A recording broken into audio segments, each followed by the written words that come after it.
దేవునికి స్తోత్రం. నేటి దినాన మన అరుణోదయపు దేవుని వాగ్దానము హగ్గయి గ్రంథము 2వ అధ్యాయము 23వ వచనము.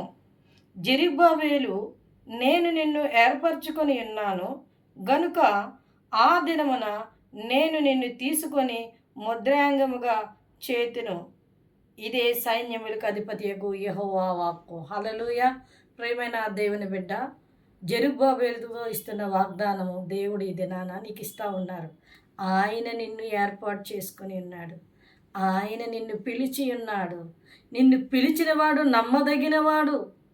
ఆయన నిన్ను ఏర్పాటు చేసుకుని ఉన్నాడు కనుక ఏ మనుషులు నిన్ను గుర్తించినా గుర్తించకపోయినా నా దేవుడు నన్ను పిలుచుకున్నాడు, నన్ను ఏర్పాటు చేసుకున్నాడని గొప్ప ధైర్యం నువ్వు కలిగి విశ్వాసముతో నీ జీవిత విధానంలో నువ్వు నడిచినప్పుడు ఆ దినమున వస్తున్న దినములో, ఆయన రాకడి దినములో నిన్ను ముద్రాంగముగా ఆయన నిలబెట్టి నిన్ను బలపరుస్తారు.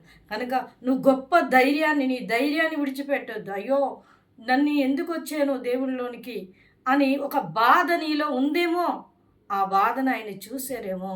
ఇది ఆయన నీతో మాట్లాడుతూ నీతో చెప్తున్న మాట ఏంటంటే, నేను నిన్ను ఏర్పాటు చేసుకున్నాను.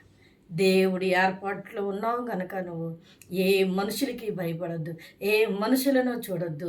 ఈ సిలువ వేయబడిన యేసుక్రీస్తు వారి వైపు చూడు. ఆయన నన్ను ఏర్పాటు చేసుకున్నాడు కనుక నేను ధైర్యాన్ని విడిచిపెట్టి నన్ను ముందడుగు వేయి. నువ్వు చేయి ప్రతి పనిలో ధైర్యంతో నువ్వు ముందడుగు వేయి. దేవుడు నిన్ను ముద్రాంగంగా నిలబెట్టి ఆయన బలపరిచి దీవించి ఆశీర్వదిస్తారు. కనుక అరుణోదయాన లేచిన వెంటనే ప్రార్థన చేసుకుని వాగ్దానాన్ని పట్టుకొని నీ జీవితాన్ని ప్రారంభించు. దేవుడు నిన్ను భవిష్యత్తులో దీవించి ఆశీర్వదిస్తారు. ఆమేన్.